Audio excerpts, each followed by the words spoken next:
আজকে আমি চলে এসেছিলাম আতা হারভেস্ট করতে। এই আতার কি কি পুষ্টিগুণ আছে আর আতা গাছের কি কি পরিচর্যা করা দরকার আজকে আমি তোমাদের সেটাই বলবো। জানতে হলে ভিডিওটাকে অবশ্যই লাস্ট পর্যন্ত দেখতে থাকো। হ্যালো এভরিওয়ান, আমি তনুজা। তোমরা সবাই কেমন আছো?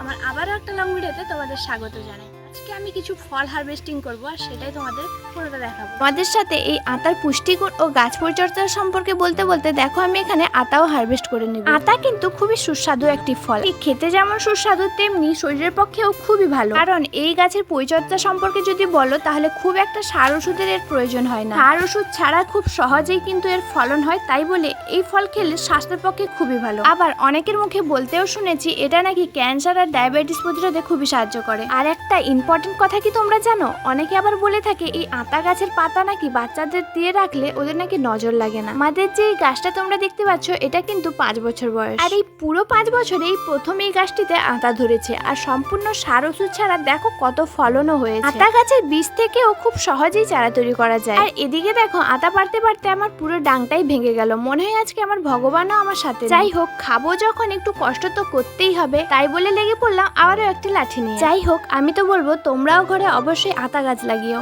আর না লাগালেও দোকান থেকে কিনে নিশ্চয়ই স্বাদ নিও। আর তোমরা যদি চাও আমি আতার বীজ থেকে চারা তৈরি করি তাহলে কমেন্ট করো, আমি নিশ্চয়ই তারও ভিডিও বানাবো। এদিকে দেখো তোমাদের সাথে কথা বলতে বলতে আমার আতা তোলা প্রায় কমপ্লিট হয়ে গেছে। আর হ্যাঁ, তোমরা কিন্তু একবারে লোভ দিও না আমার আতাতে। আর চ্যানেলে নতুন থাকলে অবশ্যই সাবস্ক্রাইব করো। আমাদের কাজের কাছে আতা খেতে ভালো লাগে, নিশ্চয়ই কমেন্ট করে জানিও। আমি দুটো তুলেছি, এর আগেও আমার মা এসে তুলে নিয়ে গেছে। আর যেগুলো গাছে আছে এখনো হয়নি, ওর টাইম লাগবে হচ্ছে।